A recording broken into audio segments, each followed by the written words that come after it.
Incoming transmission. Hey everybody, this is Ed, and this week my guest is Joe Dove from the Captain's Quadrant. Hey Joe, how's it going, man? It's going pretty well, man. I'm happy to be in the place to be here with you and boosting the signal. Yeah, well, I hear this is where all the cool kids hang out. That's what I heard. That's why I had to, force myself in here. Be like, I'm a hey. little worried about them. I think they're bullies, but whatever, keep making fun of my weight, bastards. No, I bastards. know it's terrible, but it's all right. Yeah. But no, I'm glad you're here. It's eventually I'm going to get everybody from the Captain's Quadrant on here. I Good had luck. VHS Chase and you're next on the hit list, as it were. Yeah. So As it were, yes. going down the list. Poo, poo, So poo. Joe, let's start off with a little bit of your background. You, of course, you are part of the Captain's Quadrant. Is it safe to say that are you the creator? Did you start the Captain's Quadrant? Is it your baby, or how did this come It's about? joined with VHS Jason and I. Okay. He and I both had separate podcasts, YouTube entities. He was working with a gentleman called Rick doing Pop Culture Spread, Okay. and I was doing a channel called To Be Seen, the number two BESCENE. And that kind of that had been an umbrella all for a lot of the different projects I was trying. It was like a variety channel. Still is, still there. In fact, you'll be there tonight. Woohoo. So Technically in the past for everybody that's seeing this. yeah, that's true. Forget about space and time. But Yeah. yeah, we Too came bubbly. together and said, hey, if we join forces, maybe we'll get more market share. We'll try something different. And some of the folks that were in To Be Seen said that's a great idea. And Rick said it was a great idea. And then we went and started to get a lot of people. And then it became too much and it fizzled out. But we both love Star Trek and, you know, different views on Star Trek. As you know, he's screaming at it and I'm loving it. I'm just like, yeah, it's good. I'm entertained. I like it. Let's go. And he's like, well, no, it's gotta be. So, and with all group collaborative projects, there's things that people disagree with, and you take your breaks as needed for Yeah. the I've heard for of the the sanity. Beatles. Yeah, exactly. There wasn't a Yoko Ono, but Are um, you sure? Are you sure? yeah, yeah, I don't sure. know. I sometimes think that your dog Teddy might be Yoko Oh Ono. yeah, that's right. Best story in the world. I was like, guys, we're gonna do Trek Long Island together. And I brought Jace from Australia. It was first time in New York, and I was like, "Oh, this is gonna be great." And it's like I got air mattresses because at the time I didn't have the two beds that I have now because I didn't have the kids then. And the dog decided I'm gonna herd these mofo's everywhere. So he's like, as Jason is sitting there, and they both own cats, and my dog does not like cats. Oh, Yeah, he's a little 10-pound terror, and Jason's like coming out of the shower walking over and Teddy's like, rah, rah, rah, rah, rah, and he starts jumping up to like bite at his shirt. So I'm like pleasantly saying, no, that's his just way of trying to help you tuck into bed. yeah. So yeah, That's hilarious. we have a great time over there, the three of us. So when all three of us are on, it's always fun. Or when it's one of the two of the three, or one me and a guest, it's always a lot of fun at the Captain's Quadrant. Yeah, I can And understand how when you talked about, as it were, too many cooks in the kitchen, you get too many opposing views and stuff, and you know, hopefully there wasn't any issues in the past with people trying to be like I know with your captain squadron, it doesn't feel like anybody thinks that they are in charge. It's everyone's a captain. It's yep. it's Well, and actually, let me correct that. Jason's an admiral. oh It's a, really? yeah, he has such a Field following. promotion? What's self promotion? I'm Admiral Jason. Sure, pal. No problem. Sure, Grandpa. Of course they did. Jason That's Roy good. Gaston. He's quite the personality. So just do what you want, man. Okay, so now obviously like you said, you're just loving the Star Trek, whereas he's old man yelling at the sky. Yeah, BHS Just out of Jason. curiosity, what is your Star Trek story? What brought you to the universe? Ooh. What brought me into the universe was in 1984 when my mom and my dad uh, didn't get along, and my mother was like, "It's very important for me to bring to you Star Trek." And we used to have this thing called TV. I think it was TV Land at the time, Okay. where they played a lot of the reruns of classic Star Trek, Lost in Space. She's like, I need to bring you into this world. My mother was an African American woman who believed in a bright future where everybody got along together because she grew up in the era of desegregation. So when she was going to elementary school, it's when Long Island decided, okay, blacks and whites will go to school together. It's going to be great. And in some instances, John, the government had to send escorts for the students to go to school of a color. So my mother wanted me to see the fruition of that because my mother ended up marrying a Portuguese German man, my father, and in their era, they were the first legally interracial couple that had gotten together in both families. So that was a big deal back then. Yeah. Um, and I came along in the early '80s. But as a young boy in Rhode Island before we moved over, it was, hey, let's go watch the Star Trek. I want you to learn about Lieutenant Uhura. My grandfather was an early black, not the first, but an early black police lieutenant in the police force. And having somebody of color in that high a level, lieutenant in the police force, was very unheard of. And for him to get that, it was because he has, aside from his know it all of the book and the rules and how, you know, right and wrong is, he also had this very, you know, big personality that was very warm and welcoming. And that kind of allowed him to be beloved by not only the peers of his community, but the higher ups around him. And there's a man named Robert Moses. I don't know if you know who that is, but Robert Moses was not very fond of folks of color, but he took a liking to my grandfather and ensured his place in the transit authority. So he became the lieutenant of the police of the transit authority by the Triborough Bridge. So, um, so he passed before I was born, but my mother wanted to make sure that I understood the legacy of who he was. And that's why she was like, I want you to know who Uhura is. I want you to get this because when I was a little girl and my father was big on civil rights, he marched on Washington with Dr. King and he made sure that we had an outlet of respectable people of color that were on television that represented us. She said, I want you to understand that this is who we can be. We can be bigger than what you think. And here's a great shining example of that. And this is why we watch Star Trek. And I have been a Star Trek fan since 1984. I'm sure I've seen stuff beforehand, but I was a baby and I don't remember those things. But I remember the first thing we watched was Space Hippies. And well, we called it Space Hippies, but it's actually called Way to Eden. No, Uh, okay. yeah, yeah, yeah. So I have my own titles. So so that's how my journey became into Star Trek. And then when I moved to New York after the divorce, I had gotten chicken pox, and we hadn't watched Star Trek because things were getting rough in the household. So when we moved here, the first thing my uncle said was, "Hey, did you watch Wrath of Khan?" I was like, "No, I never saw Wrath of Khan." He goes, "Oh, come here." We watched Wrath of Khan. And I loved it because of the space battle, the Reliant, that shot of like the Reliant, like all messed up, and all of a sudden here comes the hero shit, and the music, and just the grand pace and grand show of what was going on in that era that I loved really just kept solidified my love of it and it's never changed. I've been a Star Trek fan since a child because of what my mom brought me to it.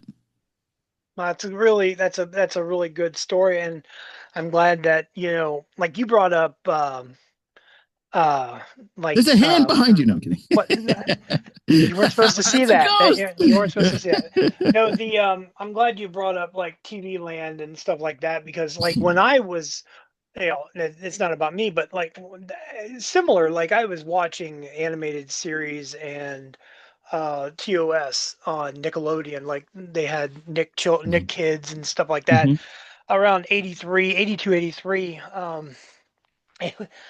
I wasn't supposed to even be watching Nickelodeon. Like there was a show called You Can't Do That on Television that was on at I the remember time. that. Yeah. And my mom was very adamant that I should not watch that. I don't know if she hated Canadian television or what it was. I really don't know.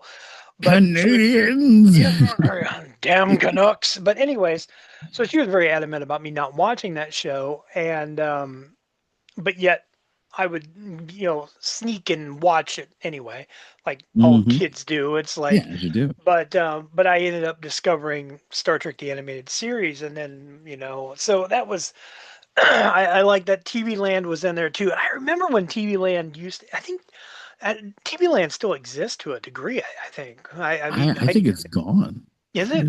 I Is it? really I think don't know. so. I Yeah. I haven't had cable in like 7 years, so it's Same. like, um, but if it exists in any form, Oh yeah, it's still on. It's owned by does it? Paramount. Of course, it's still Oh, on. well, there. There it See, is. that's what do I know. But Yeah, anyway, they yeah. own everything, so that makes sense. So would you say that Rathacon is Rathacon your favorite Star Trek film? No, it's always going to be Star Trek. Well, I mean, truth be told, sometimes it's Rathacon because of the closeness. It's like because both my mother and my uncle have now passed, Right. and it's that like one of the things that we always did was watch Star Trek together. Okay. My mother and her best friend, we used to always go to the movies together. So we saw Star Trek Five all the way until Insurrection, and then my mother's friend moved to South Carolina. She moved back to South Carolina because they came up during the Great Migration. Getting a lot of African American history from me. So I don't know if you were prepared for that, but No, that's here it it's is. fine. It's not my first rodeo. Okay, So all right, cool. Um, yeah, so we saw from Star Trek Five all the way to Insurrection in the movies together, and it was like, oh, it was a new Star Trek movie called Renee. Let's go. Yeah, we didn't. I didn't drive. My mother didn't drive. We take mass transit. We take these long trips to go see Star Trek movies, whether it be I think Star Trek Five we saw in with this thing called Movie Land over here, and it was like this big multiplex cinema that had one massive theater. yeah. And like if you wanted to see a good movie, you went there because at the time it was like the biggest one. New Rochelle, this other town near me, had the smaller theaters that were across the street from each other. It was like a little ping pong. They had one here, one there, one here, one there, and they had that Procter Gamble huge that was also a stage theater. It's a lot of that historical theater that I miss because I actually did when I was in high school. I was actually a theater kid, Oh, and okay. yeah, I did a monologue in Voices 2000 where I'm talking to my brother that died of a drug overdose, and I was gonna Is make it. this legit or like for the No, story? somebody wrote it, and that's Oh, I. okay. My brother's still alive. I have a half brother. He's still alive. He actually wants to come over and eat, but I'm like, but So you have a but no, hungry brother. I get it. yeah, this is Portuguese. It's like my other half is Portuguese and some German, and they always love feeding people. It's a big thing in both. We invite you to the barbecue in one. The other one is we're gonna have big soup. But Every time you say Portuguese, all I can think about is Joey Tribbiani from Friends when he's like he's 1/4 Portuguese, and I don't know if you even understand the reference, but did you? I do. We Okay, used to watch that I show. So yeah, I hear that, and it's yeah, like, yeah. No, no, no. We're from an island called Madeira. It's a beautiful but tiny island out west of Portugal. But yeah, Star Trek Six. We after we saw that, we were like, "Whoa, that's awesome!" My uncle took me. I saw it again. Still loved it. But it's the debate between the space battles that makes yeah, it okay. So I'll like if I'm feeling going back to the beginning, if I'm feeling nostalgic and I want to remember times that I watched that movie with my mom, my uncle, sometimes grandma, it'll be two. But if it's just like the story and how well it was intricate and woven, it's six either way, because you got Nicholas Meyer. So Nicholas Meyer, yeah, who I had the pleasure of interviewing on the Captain's Quadrant, which was to me a real delight. I could not believe that was happening. yeah, well, that's the beauty of like with podcasting like this. As long as you can find someone that is willing to take the time, come in and talk to you, and it's wonderful. You can understand that like we're all just humans, Yeah. but then there are those uppity sons of bitches that are like, oh, I don't have time for this, Brent Spiner, and thanks. I've met a couple of them. So, Oh, but no names, but they yeah, know who they are, they know but who they are. Yeah. So, um, what's your favorite Star Trek movie? well, personally, I'm just glad you didn't say Nemesis because I didn't want to have a conversation I about. love Nemesis. I'm gonna still die on that hill. Signed by Brent Spiner in arm's reach every time you mention it on our live show. Um, well, my favorite Star Trek movie is obviously Wrath of Khan. It's like Okay. It is the one Star Trek film, like you can here, I'll move the microphones. You can see the VHS collection and the Yeah, I see it. DVDs back Yeah, there. you have the classic. Yeah. Okay, plus I have all the Blu-rays and the DVDs in front of me. I can honestly say I own Wrath of Khan in almost every format it exists on and every version. Like I Wow. have the version that only aired once on ABC network, I have the theatrical, the director's cut, the full screen, the widescreen, the director's cuts, all over the place. I love the movie. I love anything. Like give me a full documentary about it. Give me a I'll watch it. documentary about me watching it. I don't care. Um, Ed was 17, eating popcorn, well, scratching his and this is a head, fun and thing. it came on television. He said, "Oh, I'm not leaving the rest of the day."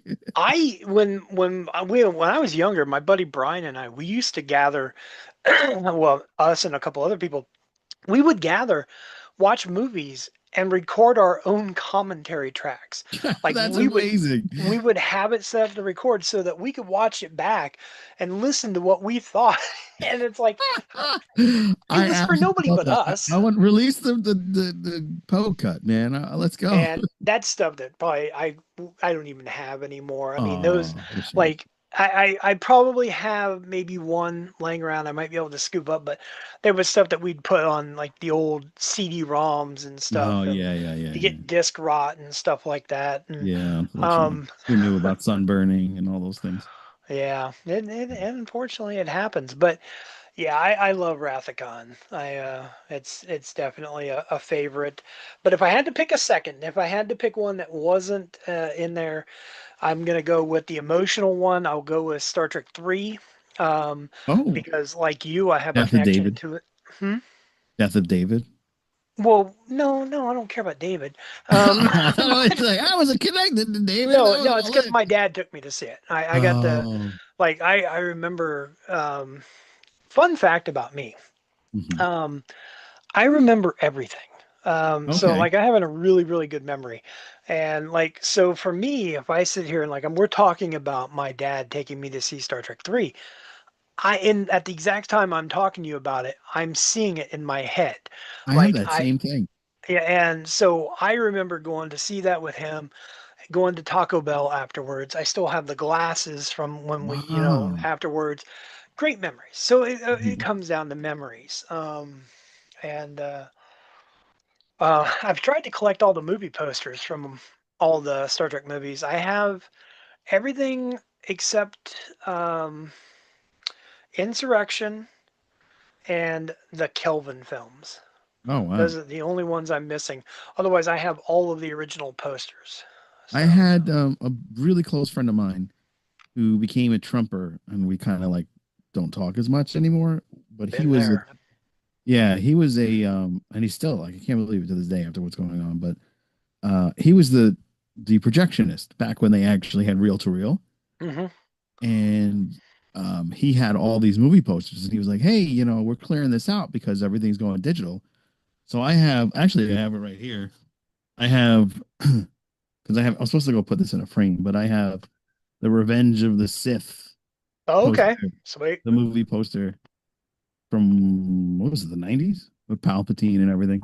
Yeah, And Revenge of the Sith came out in well, that was no, 2003, yeah, 2004. 2004, because I was working at Yeah. 9 and I saw it in his movie theater. But he also gave me Star Trek 6 Oh, poster. wow. He gave me Star Trek 09 and Into Darkness. Okay. But Yeah, see, I don't have those two. when I moved, Um, I lost them. oh, that sucks. Yeah, Yeah. I kind of got lucky with mine. My collection grew pretty fast. I was working a factory job in 2002, and a guy I worked with, he's like, "Hey, you like that Star Trek stuff?" And I said, You like the "Yeah." Star Trek? Yeah, and he said, "I got some posters if you want them." And I said, "Sure." And he's like, "Well, I'll sell them to you." And I was like, Oh. "Okay, well, it's fine. What do you want?" And he's like, "I want 200 for them." And I was like, "That's a bit pricey," but I took a look at them. It was motion picture, Wrath of Khan, Star Trek 3, Star Trek 4, Star Trek 5, Star Trek Ooh. 6, and I was like, "Okay." So I gave him the Yeah, I 200 changed my bucks. mind. Like, no Never mind. problem. Encourage. Um, But and then I did when I got the poster for Nemesis. Yeah, Nemesis. Um, Probably the worst thing I ever did. I started dating a girl that worked at the local theater just so I could get the poster. Um, What a wise man. Oh, that's so great. Yeah. I don't even remember her name. It's, That's one thing pretty bad. that's wild about where I live is I'm in close proximity to a lot of independent theaters. Yeah. And unfortunately, they're closing. But one of the things I did do is before they were closing, I asked the ownership, "Hey, do you have any posters lying around in like an archive or anything? I'll gladly buy some stuff, or if you give." And I got handaways. I got like Groundhog Day and um, Dances with Wolves, Oh, and that's a good one. yeah, I ended up reselling that for $200 actually. Well, that's the thing. I have a crap ton of old movie posters. I mean, lots of movie posters. Same kind of situation, just collecting them from wherever and stuff like that. And last year, I was going through a tube. I tried to photograph some of them for the Instagram page. Yeah, And by the way, taking photos of posters is the biggest pain in the ass yeah, ever. yep. But yeah, so trying to do that, I end up finding a Ghostbusters poster in there. And That's the one, man. it's original 1984 from the original release. And I'm Ooh. like, so I asked a buddy of mine, I was like, because he's big into Ghostbusters, and I said, is this something? He goes, I could sell that for you. And, and I'm like, well, we'll hold on to it. Wow. So yeah, I think if things ever get too bad, that's going to be the one I have to pull the trigger on. Yeah, Um, that's why I sold that Dances with Wolves because I ended up losing my house. And yeah, because of that, I had to like downgrade a lot. I used to have I think a 10,000 comic book collection. I had a 5,000 DVD collection, sold most of all of it. I have only maybe 2,500 comics left. And I have maybe 100 DVDs now, yeah, DVDs and CDs. And I kept all my Star Trek, Helsing, the Matrix movies, like very specific stuff, yeah, Ghostbusters and Jaws. Those are the ones that I can't let these go. And I, of course, had to keep as much as I could my Deep Space Nine DVD collection because that helped me go through a lot when I was losing my house at the time. yeah. I would rewatch that and hope the police wouldn't come. All right, get out of here, you know. The only time I've ever lost movies in my collection, I've sold some, like if I've needed the money, but it's always been stuff that I knew was never going to be rare or whatever. Although I Hmm. do regret, I sold a copy of Color of Night. It's a Bruce Willis movie, really Yeah. shitty Bruce Willis movie, but I loved it. I always thought it was really good, and I accidentally sold my copy of that, and I kind of regret that one. And but then um, an ex girlfriend of mine, when she broke up with me one day when I was at work, she showed up and took what she wanted. Oh, But ouch. that's all right. Mm.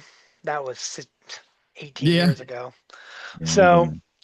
I'm not Unfortunately. holding on to it. Um, It doesn't hurt. no, doesn't hurt. It No. doesn't hurt.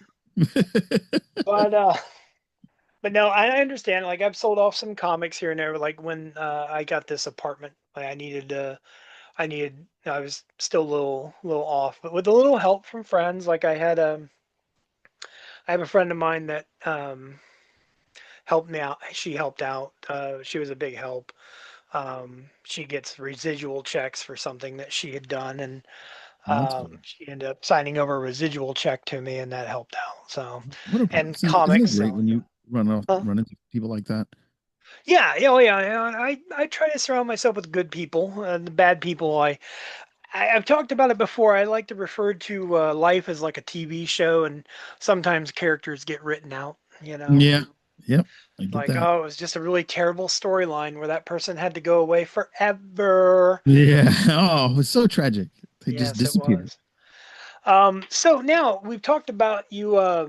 You tangentially mentioned that I would be, or by the time this is out, I am going to guest on your uh, program for Ghosts. You have a podcast that you cover the TV show Ghosts, Hmm. which I love Ghosts, but we won't talk about that Which is now why I asked because, you. huh? Yeah. That's why I asked you because I was like, "Do you like the show Ghost?" And you told me how much you loved it. I was like, "Please come on." Oh yeah, yeah, yeah. It's sad. I've known that you've had the podcast forever, and I just have Oh, never sat down and watched it. I've never seen an episode of it, so hmm. I'm going in blind. Okay. but I've It's a seen. fun one. It's myself and retired Trekker who happens to be a big Star Trek fan that also loves the show Ghosts wholeheartedly Mhm. as much as I do. And I was doing it by myself. I had Jace draw it up, and I made a deal with him for a good price, and he really did a great job. That I haven't touched it, even though the show's progressed. I'm like, nah, why should I change it? It looks great. The only thing I've done is uh, when I've expanded it out of the show is called Shedding Light. Okay. It's part of the Disc Dungeon podcast. So to be seen is like the ultimate umbrella, and then if you have an umbrella, it has all those parts. So one of the parts is Disc Dungeon, one of the parts is Shedding Light, and the Shedding Light is the Shedding Light on Ghosts. That's what it started as. But then they were taking such a long hiatus. I was like, well, what am I going to do in this big space? So we did a Night of the Seven Kingdoms, and that was a smart move because that was gangbusters. I got some good views on that. And then we over time I started out with a buddy of mine because he had a really nice little camera. And then I bought my own camera. And this is in 2011. Oh, yeah, 2011. And I had a lot of friends that had a lot of different talents, a lot of singers, a lot of dancers. And I basically said, hey, YouTube's a big thing. Let me just film you doing your thing. And who knows, maybe it'll take off. You go viral and somebody pick you up and, give you a contract to do singing or dancing or something or rapping. There was many of piano playing. It was a ton of different musicians because I grew up in a very affluent area, though I did not have the type of financial income to really take myself into the same realm as those guys. So I use my minimal resources, and that's kind of like been a reoccurring issue in my life is I take minimal resources and make as much magic as I possibly can with them. That being said, the To Be Seen channel spawned from that. I got a friend that was a Frank Sinatra cover singer. I had a friend that was a pianist. I had a friend that was a rapper. I had a dancer friend, and they all did different things on the channel. And then the then the copyright strikes hit, and then it was like, oh, I got to take this video down. I got to take this video down. So all that stuff happened, and then I linked up with a guy who was really into comic books, so we did that for a while, and then the numbers really started to change. I met a guy that was a doctor. So I just talk about variety. This To Be Seen has really everything. But then It I said, begs the question, how many podcasts do you have? well, all of those have gone. The only one that remains is not even this dungeon's still there for Shedding Light, but the music end has kind of fallen by the wayside because the my co-host for that has gone through a lot of really big life changes. As have I. Like right after my mother passed, he came and was by my side to the end with my friend Marcus. Marcus and Julian are just fantastic people in my life. Marcus, I've known before I existed. He was a family friend that used to park his bike by our house because it was close to the school. But Julian, who's a music producer, had to put it on the back burner to make income because they furloughed all the nurses because of the big strike that we had in New York. And, life gets in the way sometimes. So that's kind of just how things are going, ebbs and flows of things. So I didn't want to not have content. That channel is monetized.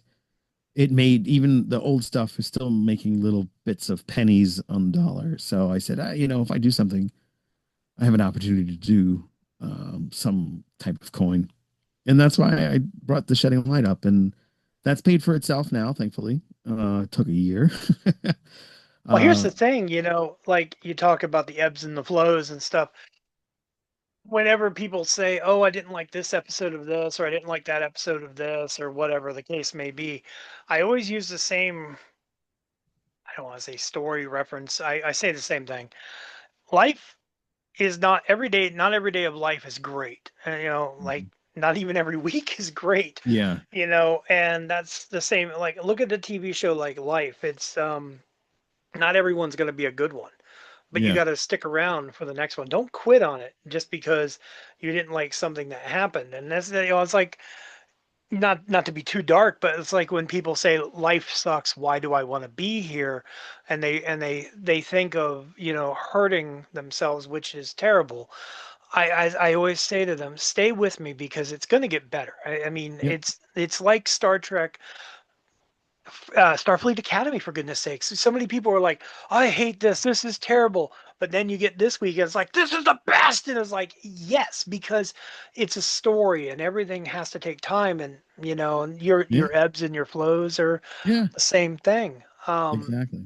If I may So, say about your shedding light, one more okay. thing. I apologize. No, no, no. You It's said okay. something about not changing it and why should you change it? I don't think you should ever change it. And here's why. Oh, okay.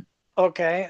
The ghosts, when on the show Ghosts, when they pass, they are continuing to wear the same clothing, unable to change. They're always that way unless they get sucked off, okay, Yes. or whatever, Oh, they go down on him. or Yeah. if they get go down on either Yeah. way, it's they are stuck with and by the way, anybody that's listening, this is nomenclature for the show Ghosts. If you don't understand, please watch that show. Otherwise, But we're not big pervs. I swear to yeah, God. I swear to goodness. But anyways, Yeah. yeah, so that's they can't change. So your layout shouldn't change. I think that it should be stuck in perpetuity as well. Yeah, I Um, appreciate that. Yeah, just I a think I'm thought, leaving.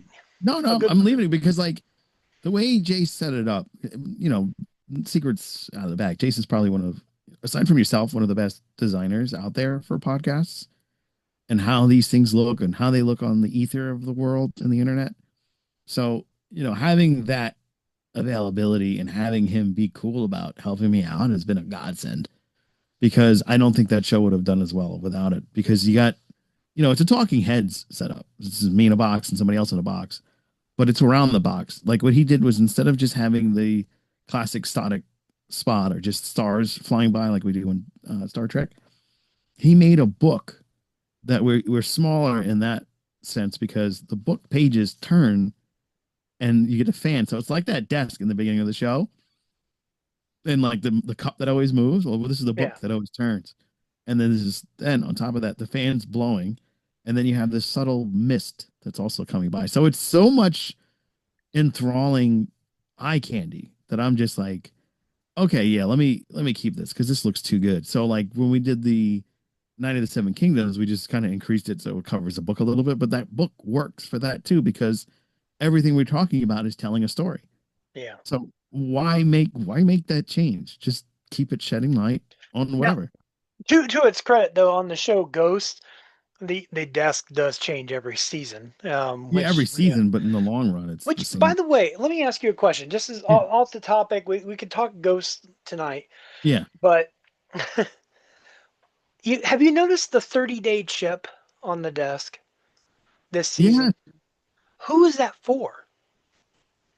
I think the 30-day chip is for Kyle, who's going to come back because I Okay, think Kyle's only going to come back briefly. okay, No spoilers, but the Hetty's Day is coming up because it's going to okay. be St. Patrick's Day pretty soon. Right, good point. Yeah, she's going to Because be I've been trying to visiting. figure out like what's that 30-day chip for? Because usually everything correlates with some character, but I have not been able to pinpoint that one. Yeah, I mean So that's going to be a question you're going to have to ask Bill, my co-host for that one. okay, This retired Trekker. He is really immersed in the lore of Ghost to the point where he talks with the Ghost producers. okay, Why he hasn't asked them to be on the show, I don't know, but he really gets into it, and they talk to him like they have conversations. So it's like, okay, what's this and what's that, and they really get into the inner workings of it. So sometimes it's as simple as I have a feeling it's this character, but he's going to be more reoccurring this year, and that's okay. why the chip is there, and he'll be in a total of 30 episodes. It could be something random like that. So I'm curious. We're going to definitely have to ask him tonight. That's going to be a good one. But I'm going All to right. lean towards Kyle. Okay. So, all right, another question for you. Now, obviously, you're a Star Trek fan, and that's great. Yes, And I can tell from looking behind you and from other things you've shown that you collect Star Trek items. yes, I do. Okay, well, now let's go on the outside. What's something you collect outside of Star Trek that might surprise people? I am the biggest Transformers nerd you will ever meet. I don't know. I I've met a have, few. oh, you'll be surprised. I know I have specific collections because of what affordability and cost savings. So I have Wreck Car. I have the 1984 Optimus Prime remake that was metallic for the 30th anniversary. So there's a 30, a 40, there's a 25, a 30, and a 40 Yes. of Optimus Prime that they reissued for, but it was much bigger and more durable. So I have the 30th, and I'm not getting rid of that. And then I have Masterpiece Transformers, and I have two. I have Coronation Starscream, and Megatron. And the Megatron's cool because you can change it, and he does all the faces and everything. So I love that. And then I was a big Galvatron fan because I was a Star Trek fan, and then my Star Trek world and my Transformers world came together. So I was like, I gotta have that. And then, ironically, they didn't sell that here. This is the '86 collection, so they did all the movie stuff, and they had the 1986 collection for a bunch of stuff, and I got a lot of them. And I have this massive inbox outbox collection, also in arm's reach. My good buddy, it's half transformed. I should really put this together, but it is Grimlock. Grimlock. And I just absolutely love the color breakdown of Grimlock because it's red, gold, gray, and black. And I think that's a fantastic I do. combination. So yeah, Transformers is my go-to collection. I Oh it no, I can appreciate Transformers. I have you can't see it. I have like I have a few Funko Pops, but this is my pride. Oh wow. It's the 20th. You have the 20th. Oh, I thought it was Mm, 25, but yeah. yep. Oh man. I Never opened. love Never opened? Oh, you're better than Never me, man. opened. I'm gonna go. We're gonna go transfer Optimus Prime battle here.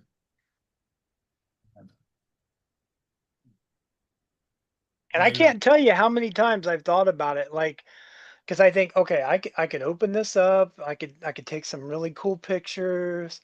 It'd be good on display. But this was one of the this is one of those things that I had to do some things to keep. Yeah. So that's your what, 30th? This is the 30th. Ah, look at that. Yours is Yeah. 10 years newer. Yeah. So, and this is came with a DVD that I never opened, Yeah, but I don't this didn't come with anything cool like that. But yeah, I love Optimus Prime. Like same. I got rid of most of my Funko Pops of Transformers. I I kept got a great story to share with you once a year. I have a 6-inch Optimus Prime, or sorry, not 6-inch, 20 or 10, whatever, 10-inch Optimus Prime up here. I have one that talks with Colin. uh, Peter Collins' voice, and then I have a Megatron, and then I have um, a Unicron Funko Pop, Oh, one of the big oh, the Unicrons. Funko Pops. Okay. Yeah, no, There's it. yeah, I can't pour Yeah. the stylish stuff. Yeah. But yeah, I love Transformers as well. Like, I'm gonna be honest with you. I hate the Michael Bay films. Oh wow. The I do first not. one was okay, but they got progressively worse.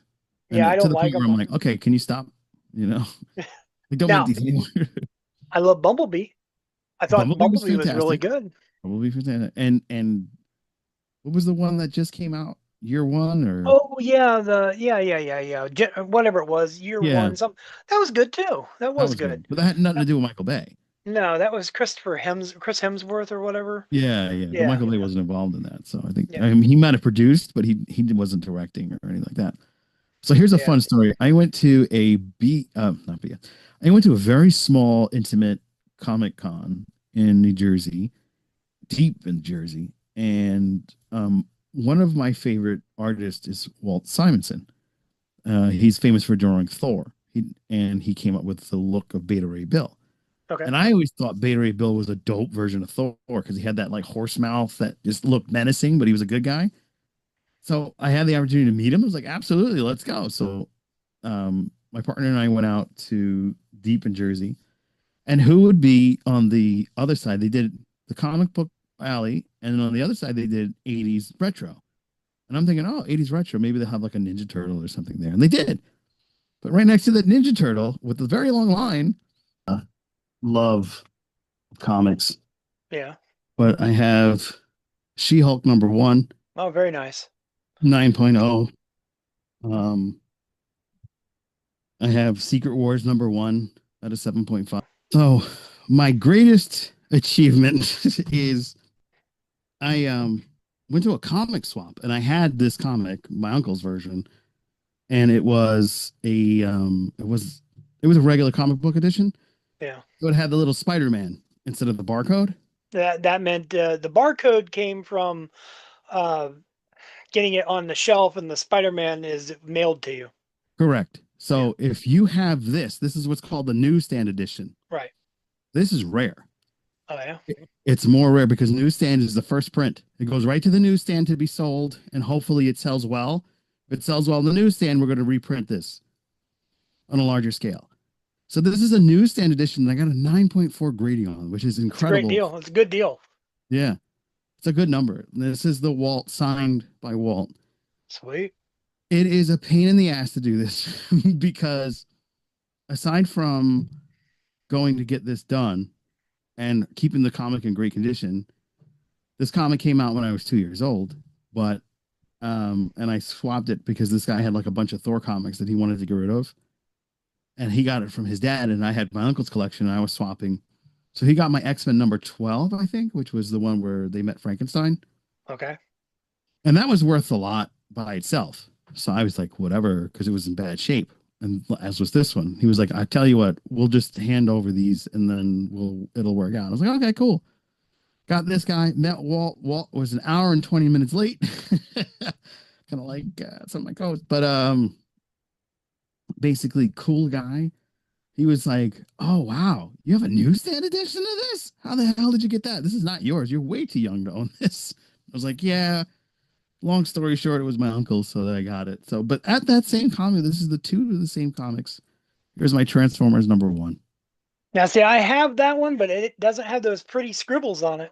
Yeah, and that's signed by Peter Cullen and Frank Welker.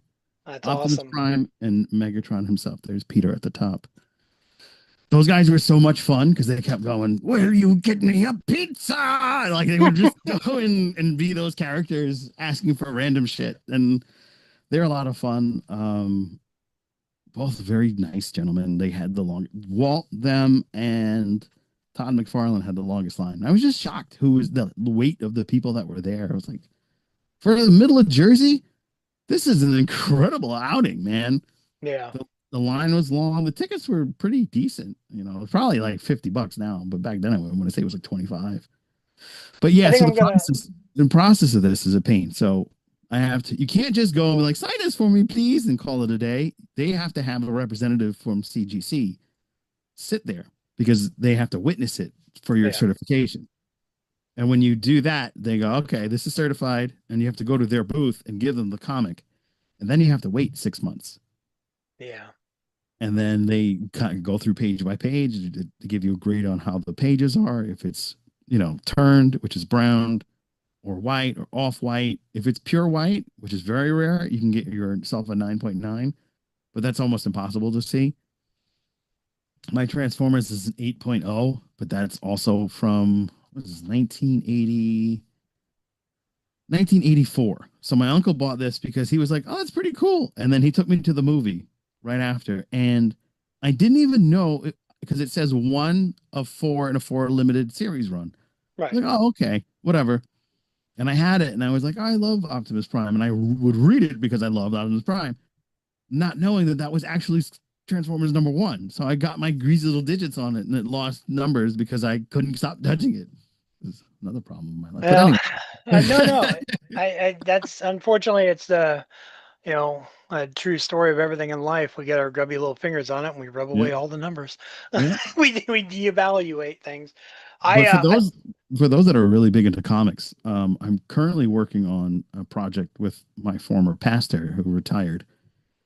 Her husband's brother died, her brother-in-law, and he left her husband the comic book collection. And they have Black Panther number one, wow.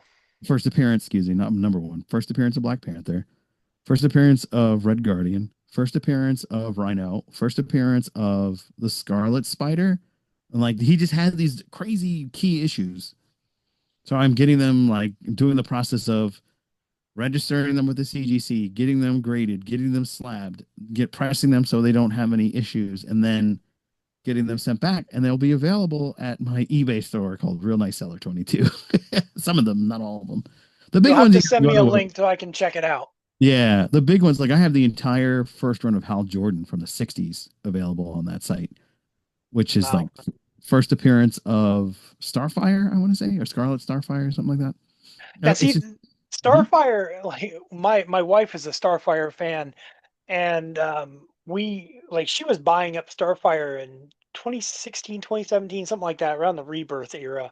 mhm, And I end up finding all of the original Starfires from back in the 70s, mhm. and I bought them all. I bought the whole Yeah. set, This is and this the Scarlet Starfire one is saying it's from 1963 or 4. okay, The you see, Green Lantern comic. okay, variation. I get you. I get you. Yeah, Yeah. I thought about starting to share my Star Trek comics weekly. I think that's something that I'm going to probably start doing because I have hundreds of them, and Yeah. Big comic you know, fan too. Yeah. and So what there's you want to do when it comes to slabbing, this is the advice I'll give you. When it comes to slabbing, that's what we call it, putting in the plastic slab. You always want to make sure you do the ones that are key issues or number ones, yeah, and you want to make sure that they're number ones because there's a timeline comics. Anything from 1984 and before is the I want to say it's like one of these age of comics where they didn't mass produce them, and yeah, anything, silver. yeah, the Silver Age, anything 84 after the Golden Age, it's not worth much. There's like key issues that are worth money because they have certain characters like Cable's first appearance or I'm a Gambit's big full. Cable fan. Yeah, so New Mutants, I think 114 or something like that. It's a random New Mutants that came out in 86 or something like that. That's worth a lot of money. That's when I would slab. But like, you know, some comic that came out in 2000 or 95 that was new. Oh, long shot, number one. Nah, it's not Yeah. really worth that much. So it's like you got to pick and choose what you're going to slap because it's not a cheap process. No, it's not. There was a few that I thought about. Like at one point, we still have it. Um, we we have the Paper Girls comic. It was a Brian K. Vaughan comic that came Mhm. out. I don't know, maybe 2016. And like we have the first issue. I got it at Midtown in Manhattan, Mhm. and got it signed by Brian K. Vaughan and the entire Oh, neat. Yeah. everybody. Like everybody was there. And so first issue signed by everybody, got the COA, so I didn't have to worry about that, you know. And I thought, well, that'd be a good one. Then when the show was coming out, I thought, oh my goodness, this could be the next Walking Dead, you know, like we could get that and everything else. And the show bombed so hard, which honestly it shouldn't have. It was really good. Mm. But you know that was always one I thought even if it's not worth a gazillion dollars, I would slab it just because it means so Yeah. much to us. I That's have what's considered nostalgic value. oh yeah, yeah. I've got a lot of favorites. Like I talk about Tom Zoller all the time. He's one of my favorite comic book artists. Mhm. I have one of his prints hanging up over here. I literally own everything that that man's ever done. Actually, the other day I posted this. I picked up the DS9 Oh, the DS9. omnibus. Yeah, I saw you post some DS9 comics. And I was like, oh, I want to Yeah. get that. Well, the one thing I didn't know until I bought it was the last story in the book was written by Tom Zoller. Oh, neat. There And you go. I was like, I love that smell. So I texted him, and I'm like, it's like, I gotta get it, I'm trying to get him. I'm trying desperately to get him on the show. I've met Good him. luck to you. Well, it shouldn't be that hard. I've met him so many times. It's like, but I have, I think I have Tom Zoller's autograph Oh, 30, 40 times on different wow. Yeah, issues. there you go. Like, very My, literally. the plethora of shows that we do at To Be Seen, another show that we're doing is called Spilling the Comic Book Tea. Oh, yeah. And that one is this guy, Dave. He's the new current co host on that. So it's Dave, myself. We call him Billy, but his real name's Scott and William because there's Bill and Billy. You know what I mean? So it's like going to get confusing. So I was like, can we do you, Bill, and the other one we'll have him as B Money. That's his nomiker. So I'm Joe Dove. Joe Dove is not my name.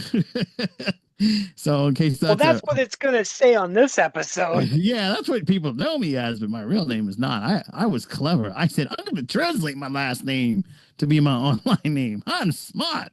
Now, Well, I get that. I get using a fake name. I mean, like I go by Ed, but Ed's not my real first name. But by now everybody knows what my first name is. So because I've told so many people, but Mhm. it's like I've always, I've always, I thought it's easier to go by Ed because most people aren't going to know what the hell, how to say my real name, what it means, or anything else. Mhm. Um, but then I, but seriously, his real name is Scott, and you're calling him Billy or what? Yeah, yeah, his real name's Scott. We call him Billy. That was a running joke because he happens to be a Cobra Commander voiceover. He got Okay. one gig, I want to say in like the late 2010s on a pilot for GI Joe reboot, Oh and wow. I don't know what happened, but like he does have a speech impediment, so sometimes when he does it, he has these long pauses. So that kind of can be a bother. But And can you see my Cobra Commander helmet? oh, very cool, That's very cool. behind me on Yeah. the shelf. Oh wow, that's funny. So yeah, he did Cobra Commander and Starscream because it's also the same voice Same actor. guy, yeah. But yeah, same guy.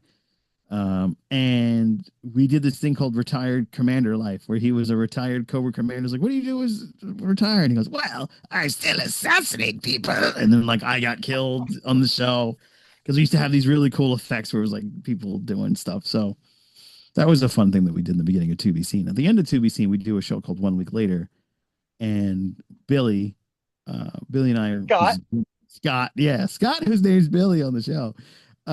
He and I will just talk about movies because that's what our main passion was. We were both film students in college. I was doing the editing and he was doing the filming. So we were on opposite ends of the camera.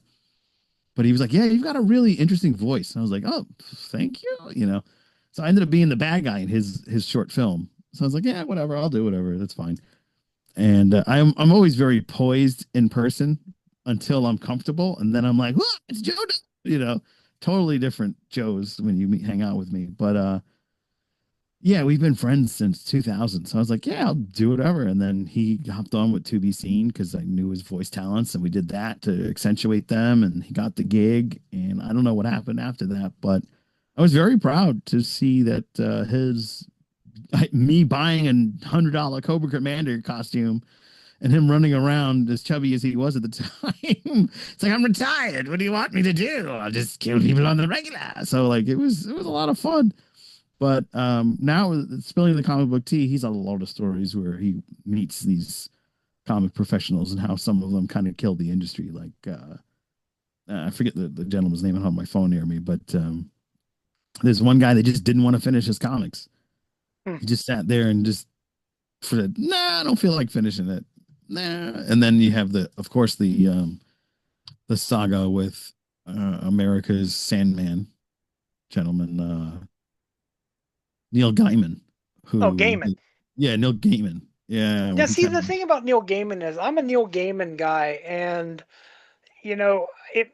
I don't know if it's popular to say this, but like, I separate the person from the creation. Like, uh-huh. That's what you know, what can you do?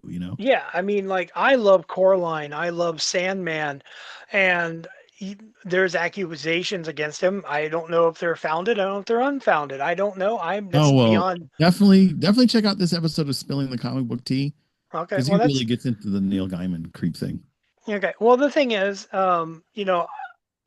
I still like what he's created. Yeah, And it's then not gonna change. that's my thing. It's like I'm gonna have to separate that and be like, okay, it is what it is. But I still like Sandman. I still like American Gods. And if you've never seen the show American Gods, I love American Gods. I love that show too. I never got to finish it, but now I will for sure. Well, you know what? That's sad. I haven't finished it either. Oh Um, wow, like Rob season. Liefeld, that's his name. Rob Oh, Liefeld. He Liefeld. was Yeah, I like yeah, Rob Liefeld. I gonna yeah. He's a create great artist, Cable. but he never Yeah. finishes stuff. Yeah, he Yeah. invented Deadpool and Cable. And if he does create, it's like here's Cable, Rob Liefeld version. Yeah. Yeah, yeah. Wow, those are some massive man movies. You know what I mean? Yeah, He's I been never working out. understood that, but Yeah, yeah, but I exactly. can't draw hands. I have a Oh, hard time drawing hands. well, I can't draw a period. I just like I Kane. I can draw, and I Yeah, so but I just can't draw hands. yeah, So that's a big thing. My cousin, who's also a gifted artist, can't draw hands either. So You're not alone in that one. But yeah, and then we have other variety shows where we call it the Wild Wild Web, and that's where we react to random things on the internet. A lot of it's cop cam footage, like where people just bug out, and you're under arrest for a reason. Maybe just calm down and go peacefully. It'll be okay. So do you live in front of this camera? I mean, because No, all no, these no. podcasts, it's like I I know. assume you don't really exist and you're a bot. Hologram. And yeah, I'm you're a, just was it a phonic, uh, photonic. From a a photonic. yeah, I'm a photonic. No, no, no. Photonic. So 9 to 5, I work in New York City, and I do quality assurance. I'm a quality assurance specialist. I've been doing footwear for 19 years. And then I decided I kind of want to move my way up. So now I'm doing leggings. That's an Well, industry joke. eventually you're going to hit, the waist. So, Yeah. I mean, or maybe I'll hit hats and retire. And then I'm the guardian of my uncle who passed away, as I mentioned earlier, of his two children. Some tragedy struck my household back to back and in different ways back to back. The Michael and Simon are the name of my cousins. They're fantastic guys, and to deal with what they dealt with, and just still be that polite, that conscious, and that kind is really a testament to how my uncle and his wife raised their kids, and how I'm kind of carrying the baton because my uncle helped raise me because my parents, as I said, got divorced in the 80s. yeah, And when I moved to New York in 1986, I really had no figure in my life to look up to other than him. And he grew, I grew, and he became that conscious, that beacon, that right. north star in the person that I am today. So I'm forever grateful for that. Now, of course, I can't leave out my grandmother, my aunt, my mother, who did everything they could to make sure that I also pulled away from everything because there's certain aspects of people's individuality that you can't just be a clone copy of them. You have to take what you can, positive and negative, and decipher it through yourself, filter out what you like, filter out what you don't, and make your own person. And I think that I came out of the product of a lot of really magnificent people that made a great impact on their life. I was once an elected official in my old town. I was what's called a district leader. I had to petition, run for an office. I won the first time, lost the second time. So I got very heavily involved in politics. I did a lot of great things for the local municipality and my neighborhood. My mother and my grandmother were both disabled. My grandmother was an advocate for disability rights, and my godmother Loretta, who was a controller at the transit authority, and that's how they became family friends through my grandfather. She was the first person in my life to have MS. I really didn't know what it was. And then I come to learn about it, what she was doing. She was raising money constantly. She put a pool in the YMCA so that disabled people, physically disabled people, could get weightless workouts being in a pool. Well, that's And cool. my grandmother, her friend Ida, who's my friend's mom, and then Aunt Loretta. It's not really my aunt, she's my godmother, but we called her Aunt Loretta. They got together and they pushed and got that pool together with an elevator that lifts the disabled person into the pool. They went and they reconstructed the back of our church so that it had a ramp that the people in wheelchairs and people with canes and crutches can get in the back instead of having to like go up steps that really weren't fitted or really weren't concretely solidified. So we made impacts in small ways all over an old town called Mount Vernon, and I'm extremely proud to walk in their footsteps, even though I moved to Jersey. Now, you say Mount Vernon. This is in North Carolina, right? No, no, this is in Mount Vernon, New York, New and York. Oh, okay. All yeah, right. All right. Mount Vernon, money earned in Mount Vernon, as Heavy D used to Okay. say. I used to. Must be a couple other ones out there. But There's a yeah. bunch of them. Apparently, there's one in Virginia. I don't know. Some guy that kind of put this country together lived there. I don't know. Well, Joe, you've educated me on your family, and What about Star Trek? a little bit about Star Trek. And Well, I just like to talk. for anybody that's still there with us, Yeah. So Captain's Quadrant is a fun show. We started out just talking about what was out at the time. I think it was Picard season 2. That's where we started. okay. And I'll give you the genesis of that. An hour later, here's how this thing came together. I was gonna say, yeah, we're cutting in. We're starting hour number 2 at this point, Joe. Yeah, I'll make Um, it quick. I promise. I followed Jason Roy Gaston on TikTok back when he had only 150,000 followers, and I kept asking him, "Hey, could you like, what you want to come on a podcast with us? It's like a thing called Captain's Quadrant." And he was like, "Sure, I love Star Trek. I love to talk about it." So he came on. It was just VHS Chase and I. He's we the co-creators. He did all the beauty behind it. He made it look good. He organized it. He made it happen. I got the word of mouth. I did all the speaking to people, finding people that like Star Trek. I do all of the booking of the guests, getting us into conventions. I did all the legwork, the behind the scenes stuff. That's what I'm really good at, and being host. I'm one of those people, man. Like you would hate to run into me in public if I don't. If I you're would like, have already walked away from you, Joe. yeah, hey, you like Star Trek? Like I went to a Jimmy John's up the road from me, and I had my Star Trek shirt on, and this guy was like, "Oh, you like Star Trek?" It's like, "Oh, I love Star Trek. My name is Joe Dub. I have a podcast." And it was like a whole thing, and I had these cards, and I was like, "By the way, here's a card. Go check out the show." And then he came on and literally was like, "Oh man, this is the guy that you met from Jimmy John's. I fucking hate Star Trek and stink." Like he just like went on how he hated the new show, the Starfleet Academy. Oh, this No, sucks. It's too woke. And I was like, "Oh man, you seem so nice at the store." I discovered your channel on a lark. Like anybody, I was following Jason Roy Gaston without really realizing who he was. To me, he was just that Wow. guy that rambled off bullshit, and so I followed him and Yes, he clicked still on it. is that guy that rambles on And bullshit. but then it's like, and I would always see him, and then I think what happened is the algorithm sent me your podcast, Oh. and I was like, oh, okay. So I checked it out, and I stuck around, and I like I I've always felt like with podcasting is it's like if I'm showing up to view it, if it feels like it's a job to me, I'm not gonna keep showing up. Like, No. I have people out there that they hustle and they're doing it all the time, but it's Mhm. like I can't I can't constantly be in front of a screen, and it's like I want to support you, but so like there's very few podcasts that I will sit down and give attention to. Yours I do, your live, so I never miss them. If Yeah. it's if it, Thank if you. it's if it's somebody else that's like pre-recorded, I'll get to it when I get to it. I have a few favorites I really like that I wish people would check out. I'm not going to shout them out here because I was going to say, not while I'm on here, please. no, no. But I'm just saying, like, but this is the whole point of boosting the Well, signal we all and love or Trek even culture. yeah. Let's not kid Oh no, ourselves. Trek Like culture is fine. Eventually, I'm going to get all of them too.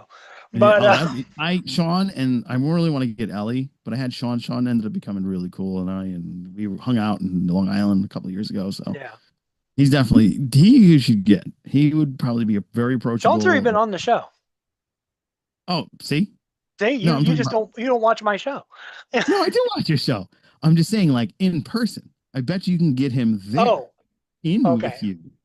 yeah, I'm yeah. guaranteeing But you he's and been he on the can sit show, together in chairs and talk into microphones together. and by the time this airs, you will have already seen Ellie's been on the show. Oh, nice. Yeah. All right, so you're better than me because I have yet to get her to get on. I'm trying to get the transporter room girl. I see. I Um, don't know who that is. I but she's getting transporter. very popular lately. Yeah, I don't know who that is. Transporter room. I I'll be honest with you. I've seen one episode. I don't tune in. It's like I said. Mhm. I try to support. I do, but at the same time, I'm not getting any support. So, not to be a dick. I'm not trying to be a dick, but No, no, no, no, you no. But know, like the thing about me is like if you support me, I support you too. yeah, I think it's a synergy that we all must share because there's so many of us and yeah. the market share is hard to get. So Yeah, I want them to succeed. I wish them nothing yeah, but the luck, and they yeah, have good guests and everything else. But yeah. like, I'll tell you off air about some of that stuff. no, no, no. I'm not gonna even speak ill about someone off air or anything No, like that. no, I that just, guy Chris is a I'm just great saying, guy. like, it's not like I don't know who this. Like you said, the girl from the transporter room. I don't know her name. Like I don't even. Yeah, I know the face, but I don't know who you're talking about. And it's yeah. not for like. I'm not trying to be like. No, no, no, no, no, no, I no. just don't. I can't think of their But name. she's very bubbly. Oh, that's good. I love a good personality and stuff. Yeah.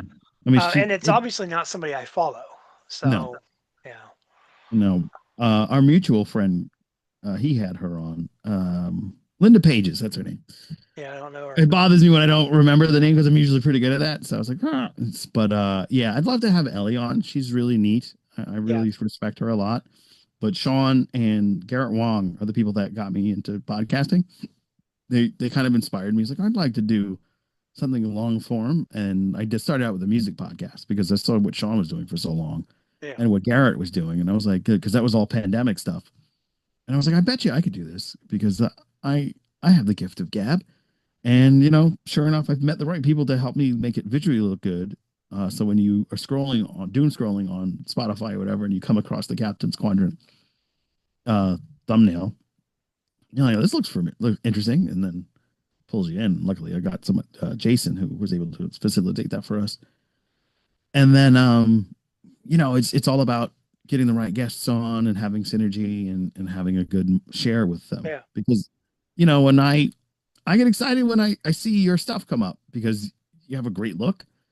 You have a very successful looking approach, and I think you have really a good product. So when I I see try. I it's appreciate that. Monday, something Ed's going to be doing something, so let's see what we got, and Yeah, I'm a collector, so I like seeing what goes behind the scenes with collections and collectors and the people that make them. So I really have a great appreciation for what you do. I appreciate it. Yeah, this week's a good episode coming up. By the time this is aired, everybody has already seen it. You will have already seen Ellie. Ellie will have already been on. Mhm. Hopefully, you have watched that one by the time this I airs. will. Yeah. So, Yeah, I've seen the and Sean clips. So I remember seeing the clips before Sean was on, but I'm saying, yeah, I always do this. I do three different shorts and reels every week for everyone. You'll get the same thing. Everyone yay, gets the same treatment. One on Monday, one on Wednesday, one on Friday, there you and go. then Saturdays late at night I announce the next Monday's guest. There you go. But I And just then like Sean's approachable in person. oh yeah, Because yeah. He and I recorded that in early December, oh wow. and I held on to it for a long time. But that's like when Spencer was on. Spencer Garrett and I, we had recorded that. Oh, that was on Veterans Day Oh in my God. November. Yeah. So Wow. that's Yeah, it's we like we we do that. We're gonna have a couple of guests coming up. I tend not to say anything until after the show's over in case I same here. say miss something or have to go back and edit, and I don't want or somebody flakes because people have schedules and conflicting and they don't realize it. So I like to give them the grace that they need. Yeah. So if something Better like be that, safe than sorry. yeah. So I never announce before until after they're gone. Like when we had Doug Drexler, it was a great episode, but it was like getting him down because he was doing his Trek Star, Yeah.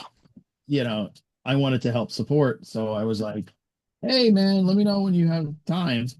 And I felt like if I would have just said, "Hey, Doug's gonna be on," and then like I couldn't get the because it was like I'm available this time, but not this time. I can't be, Yeah. he had a very busy schedule, so I supported Very his cool. whole thing for Indiegogo, and I got all these really cool. This is what Voyager could have looked like, and I would have loved this ship to win Voyager. I want to try something that a couple of months back I had put out a request for some an AMA. And I had Hmm. said I wanted to do an Ask Me Anything episode where anybody could send in their questions and they could ask me anything they wanted and I would answer them in an entire episode of the podcast. Well, today's going to be that day and I'm going to have you stick around for it, Yay! whether you Can I like it answer? or No, not. Um, you have no choice now. Okay. you can't leave, Joe, not until I take you off of here. But anyways, so I kid, of course. Yeah. But I do have my questions, and so I'm going to answer them, and I'm going to be all professional, and I'm going to put them on the screen too, so people can read them. But Nice. I'm going to read them off of my phone here. So the first question I have comes from a guy named Mike Meals. Okay, Mike What a Meals. name. He hell of a guy, by the way. He is. Nice. Let's see. I want to get this proper and let's see. Mike Meal. All right. So where is he at? Do do do. You see, this is do it live.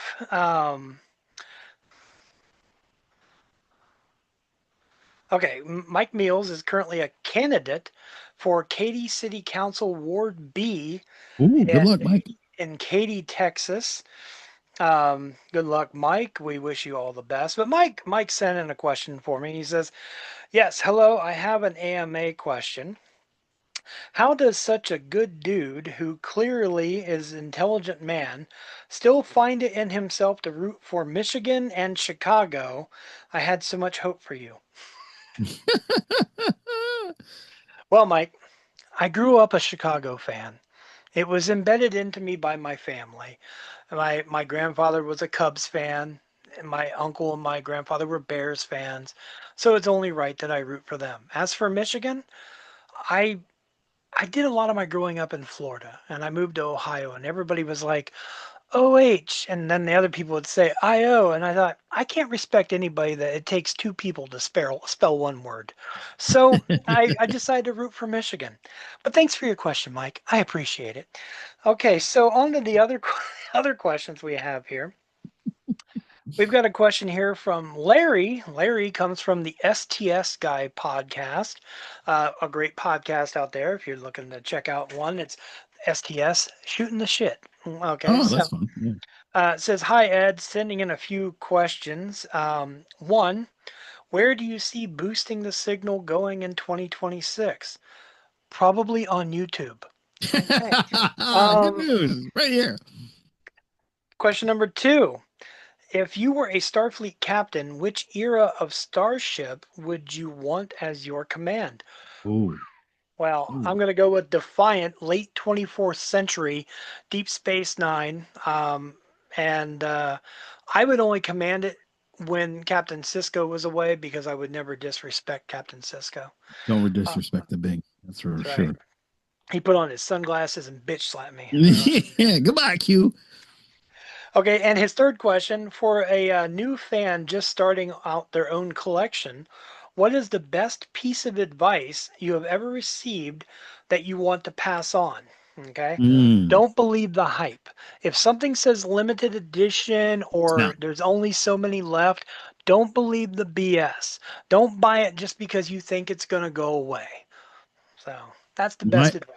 my best advice: go to a second. What is it? Consignment store to get it. Well, that would be a good one too. Yeah. All right, and the third question that came in, this one comes from Funko Pop Portraits on Instagram, Ooh. and he says, "Would you stay in the Nexus?" Hell's yeah, man. I have to say, okay, you can leave the Nexus whenever you want, so sure. But I think it would be nice if I could go back and change a couple of things and help out things. I mean, there is an individual from my past that passed away at a very young age. Mm. She was sick. Nobody knew that she was sick. In fact, the day that we're recording this right now would have been her 51st birthday. Oh wow. She died when she was 27. So, Wow. so we're at 24 years that she's been gone. Yeah. If I could go into the Nexus and go out to change a moment, that is the one moment I would change is to save her young life. Unfortunately, I know how the butterfly effect works, so it's gonna fuck up a lot of other stuff. Yeah. But and that's my one F bomb. But Yay, algorithm. but yeah. So yeah, but I think eventually I would have to leave. So maybe my answer is no. I wouldn't stay in the Nexus I'd because I'd stay. have to leave to fix one thing. But I want Mm. to thank everybody for those questions. But Joe, I'm going to give you a live chance to ask a question if you want. If you had an AMA question, you know, you can. If you don't, then well, screw Of it. Who course I cares? do. I have a bazillion. What But is you your get most one. okay? What is your most? And I know I hope it's the same answer as something you showed me yesterday, but if not, I'm excited to find out what it is. But what is your greatest Star Trek collectible? Ooh, Yeah, I knew it would be a good one. greatest Star Trek collectible. The silence is deafening. The one, yeah, that's a that's a good one. Yeah. I have to say. I have to say, because most of the stuff I really love is on display, but man, I, you may I, have stumped me a little bit I'm there. good for that sometimes. All my guests know this. Okay, here it is. Interesting. Oh, okay. It was hidden behind. This would be the blueprints of the Enterprise. I think this was printed. I think this was in the 70s, the late 70s. Does it have a date? Doesn't have a date. It was from, but anyways, it's this was a gift from my uncle Steve, and Steve. yeah, and it was one of those things like I was just a kid, getting into Star Trek, and but it's the blueprints. You can open it up, look at everything. They fold out. They're quite long. Yeah, There's yeah. No. like 13 of them in there, Oh, cool. and I always said that I wanted to get them framed and hung up. Like if I had a massive house, I would have them Hmm. framed and hung up. But I'm poor, so that's not going to happen. Yeah. But yeah, I have to say that probably the one thing that means the most to me next to probably yeah, probably next to that the Star Trek glass that I got with my dad. You know, Hmm. yeah, good question. You had me thinking. Yeah, there you go. That's the whole point of a good question is you put people on the spot and you make them suffer. No, make them suffer. Well, I Joe, I oh, have a go on. I'm very sorry. Oh, I go have a ahead. very odd collectible that I love that I got with my mom, and that is the 19 I want to say 1989 or 1985 floppy disk Star Trek game. Okay. Yeah, it's like in a big box. It's Captain Yeah, yeah. Kirk's in the They front, and then all there's a were. yeah, and there's a bunch of different discs. It's like I want to say there's like 20 or 30 discs in there, and it's a 3.5 the That's hard. I don't know if you're a gamer or not, but that's something I'm looking forward to with Project Helix, the new Xbox that got announced yesterday. Oh, I didn't Um, even know about that. Look at you dropping yeah, knowledge. oh yeah. Keep an eye out for Helix. Project Helix, it's a new Xbox. It'll be officially announced by the time this airs, Hmm. but we're supposed to be able to play PC games on it as well. And I'm Oh, that thinking, is wouldn't it be cool amazing. if the older games would work They retroactively, have like what is it, 3.5 inch? You can put that Star Trek game in. Well, see, if it's a 3.5 inch, and if the drive is put it in, don't do that because Hmm. you never want to put a 3.5 inch disc into something that slides in because the gravity will shift it or move it Oh and it can wow, look at come out. that. So if it's something that has an actual tray that you can drop it on and it Hmm. close, you're golden. But if it's something that you're feeding in, ooh, No don't do good. that. No good. No good. Bad idea all the way around. Oof. Oh, that is well. Thank you. I appreciate that. And aside from having me on your show, it's really cool to know about the new Xboxes. I'm an Xbox man to the day I Same die. here. I actually we are Xbox We are friends. Xbox friends. We should play games together. We should probably do the Star Trek game. Uh yeah, I don't have it. It's that I have uh, Starfield. I have Starfield. I haven't played Starfield. I've been told I need to. Yeah, I heard it's the I've quintessential and then the space game. thing is like I've talked to Elias Defexis about it a couple of times, and it's like I'll be over to Buddy's house and he's playing, and I'm like, hey, that's Elias Defexis, and he's like, who? I was like, I should smack you, It's like, but yeah, Wow, that's impressive. I hung out with him in Jersey once. yeah, he's a really cool guy. Very cool guy. Yeah. I think if I were to talk to him, I'd go outside Star Trek. I got a few He's done questions for so him. much. He's got such a great career, Oh yeah, voiceover career. And he's got a really cool voice, so that helps a lot, you know. yeah. So. Well, Joe, man, I got to end this. We're hitting up on hour 4. So Yeah, well, so how those kids heading? my kid's gone and graduated and out and married and everything now. So, Oh wow. Okay. but Thank you so much for having me, man. I appreciate I it. appreciate it, and stick with me, of course, for a couple minutes, and we'll wrap everything up.